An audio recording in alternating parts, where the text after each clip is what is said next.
agreed to hear petitions on the same.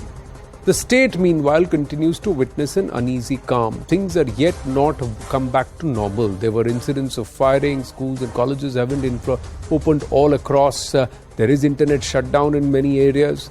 Now, even as this is happening, even as the center is working hard via back channels to foster peace among the Kukis and the Meitei. But we have updates which say that there are entities beyond our borders who are trying to fish in troubled waters and perhaps even further stoke the fire. An intel source has revealed to News18, and that to our group editor of security, Manoj Gupta, that both China and Pakistan are adding fuel to this Manipur crisis. CNN News18 has accessed an intelligence note that reveals that China wants to take advantage of the tension in the region to push drugs, arms, terrorists into the northeast. The source reveals that China and Pakistan are using Nepal as unknown and silent territory and also as a launch pad to infiltrate terrorists, weapons, and also to fund radicals. Now let's try and decode this entire plot further. Here is the charge. Recent developments after Manipur crisis suggest that external forces are trying to take advantage of the crisis. China is trying to push arms and drugs via Myanmar as this region supports opium farming. And Myanmar has seen a 30% rise in production after tension, and the same fertile land is available in the northeastern states. Charge 3. China and Pakistan are using Nepal as unknown and silent territory and as launch pads. Charge 4. Both countries are actually using Nepal to infiltrate terrorists, weapons, and funding radicals. The intel source reveals that China's secret service MSS is using Nepalese traders as spies in Indian northeastern states. Now the intel sources are also saying that these Nepalese traders are working as Chinese spies in northeastern region to fund radical groups. Some weapons recoveries have been made in the area, and these have Chinese markings, and they have been pushed in a systematic manner from Myanmar. Recent example is the attack from Myanmar by terrorists in July 2023 in Moreh area, where Chinese weapons were recovered. But why the involvement of Pakistan and China and targeting India via the northeastern state of Manipur? First up, connectivity to other South Asian countries. India has got an ambitious project, a transnational project that also has the Moreh connection, multi-billion-dollar investment to take trade even into Thailand via Myanmar. Several infra and rail development projects that are there to try and increase and improve connectivity all across the northeast. They aim to create another Kashmir-like situation because they want to hive off India. There's a 71 connection to this, ladies and gentlemen, where China tried to help Pakistan with a war chest and warplanes to totally shave off all that lies beyond West Bengal. So Bangladesh and all of the northeast, with the agreement that China would take control of Arunachal, Nagaland, and of course areas like Meghalaya and Manipur.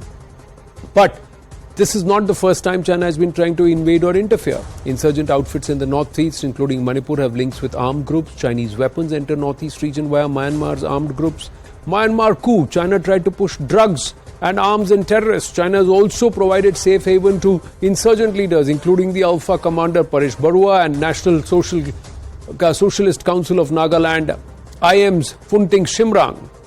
Other top insurgents who are expected to be hiding or who are presumed to be hiding in China, like the Deputy Commander of the Naga Army, Hanshiram Santangkhol, Major General of the Naga Army, Absalom Sisi.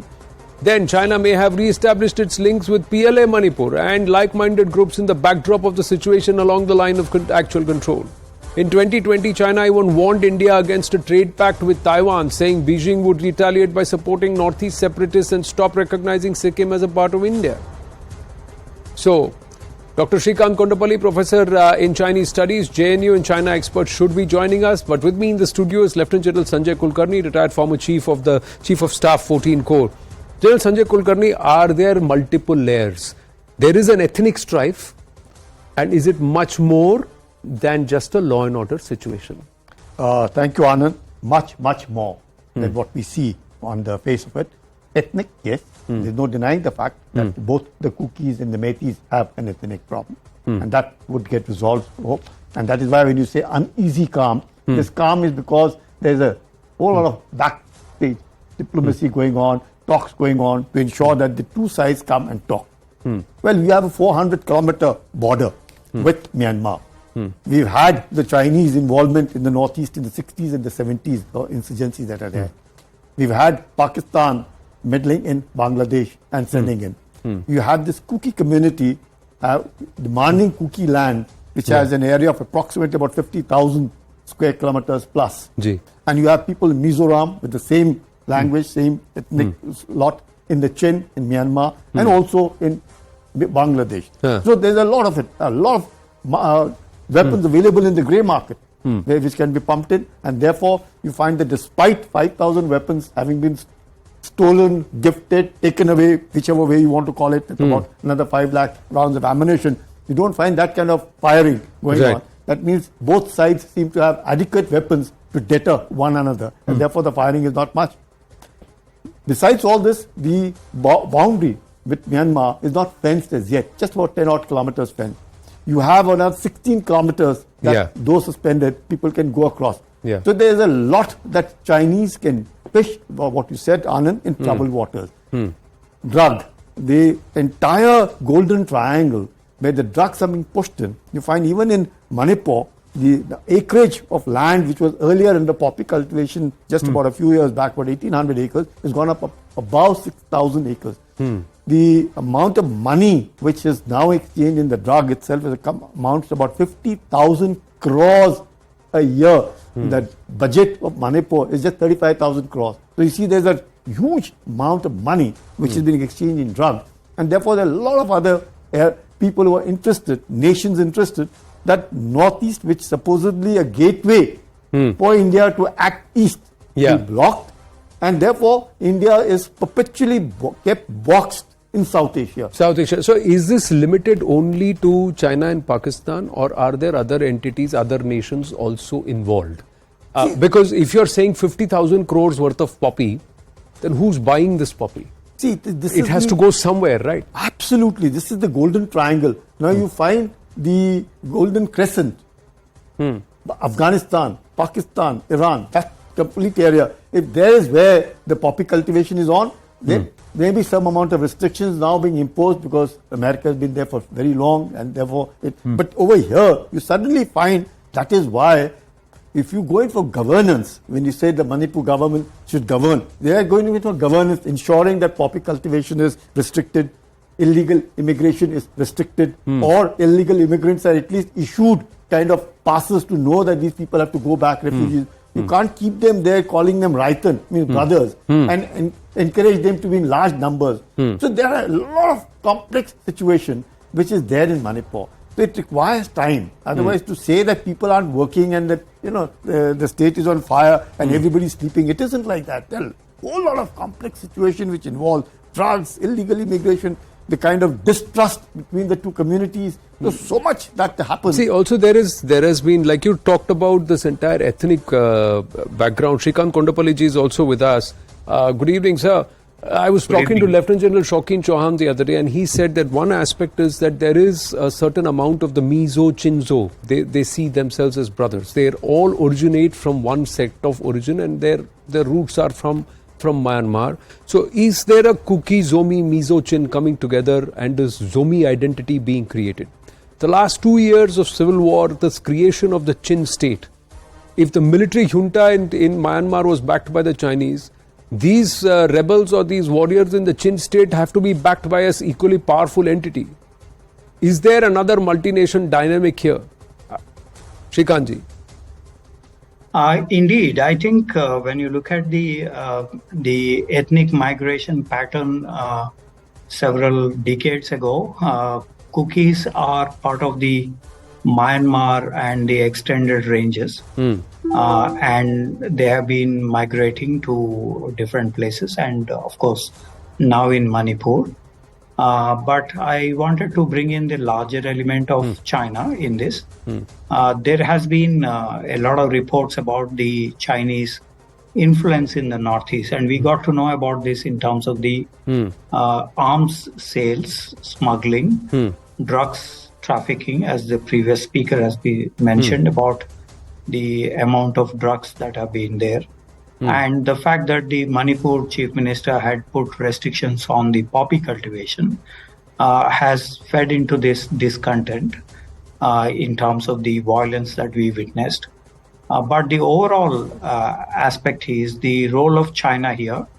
Some years ago, there was the Anthony Shimre case where the drug trafficking small arms have been reported. And we see the Yunnan-based ordnance factories markings have been found in many of these small arms that were seized as part of the smuggling process. And this indicates there is, although China had denied and has been careful not to leave any trace here, yet there is the larger picture of China's thrust in those areas, as the Anthony Shimre case has indicated several years ago. And in terms of Assam and other areas, we have seen Paresh Barua living in Kunming in East-West Road, as previously, as you have aired those incidents. So there is this larger picture of China here. The fact of the matter is, of course, there is a law and order situation that we have to fix, but there is the China fishing in the troubled waters. That factor is there. But Shrikantji, what are the aspects, and then I'll bring that after you. I'll ask this. I'll ask General Kulkarni also to weigh in on it. Is this 2-year civil war in Myanmar? Lieutenant General Abhay Krishna had an interesting point of view, saying who's funding the Chin state against the military junta backed by the Chinese? Who's buying all this poppy to fuel? Is there a legal consumption of poppy also in pharmaceuticals? Along with Chinese weapons, even American weapons have been found there. So is there a different dynamic to block Chinese trade routes?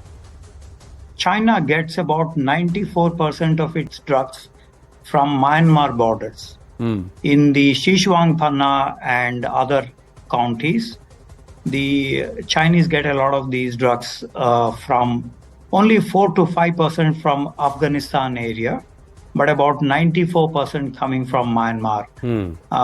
And so there is this drug-related angle.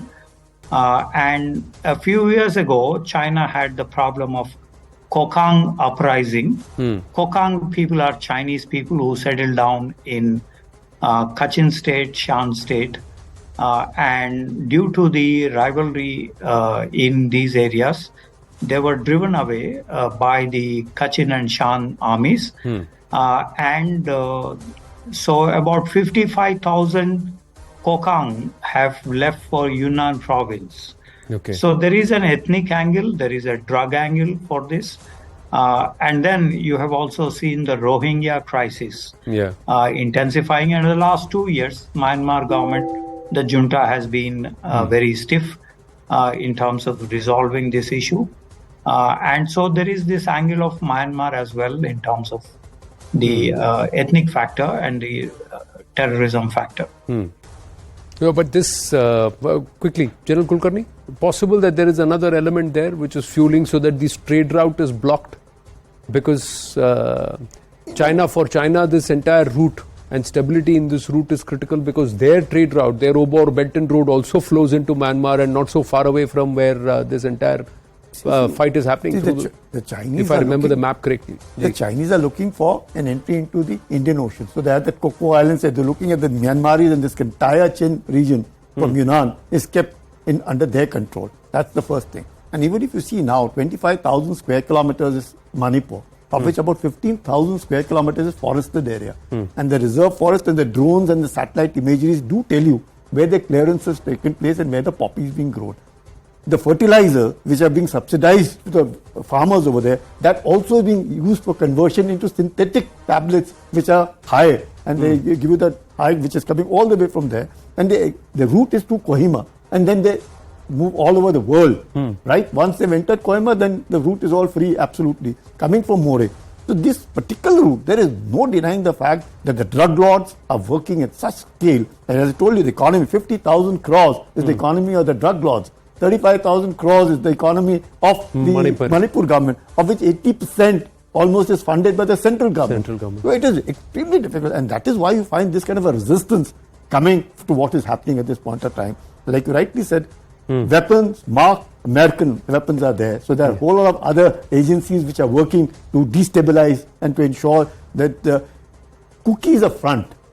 And I met the Chief Minister around the 9th of April this year. And I didn't find any time ever he said anything against the cookies. He's all for cookies. He's against those illegal immigrants from Myanmar. That is what he's against it. And rightfully so, because Mizoram itself have said that there are about 20,000. They aren't calling them refugees. Mizoram calls them brothers. Brighton is the word that they use as brothers. And if that be so, right, that is where the whole problem is. The drugs, they can't call them because they have supported them in 60s and 70s. So today is the payback time for them. That's a community which is extending from Mizoram to Manipur, going right up to Myanmar and Bangladesh. So there's a huge lot of this thing. And obviously the Metis, or for that matter anybody, surprisingly and good, I said extremely happy that the Naga Ho have stayed away. It's only the Chin Kuki Zo which is fighting the Metis right now. Correct, and because there is a combination of identities of the Chin Kuki Zo coming together as the Zomi. Absolutely. And being and this is, somebody's building this narrative there. And there is also this whole push of separatism, saying we want a separate Zomi state, etc., etc. That is just a sign of things to come, that this is perhaps just the scraping of the tip of the iceberg at this point in time. Sir, I have run out of time. Shrikant Kondapalli and also General Kulkarni, thank you so much for weighing in. We'll take this conversation forward. There's much more to it than meets the eye. We've just got news coming through, ladies and gentlemen.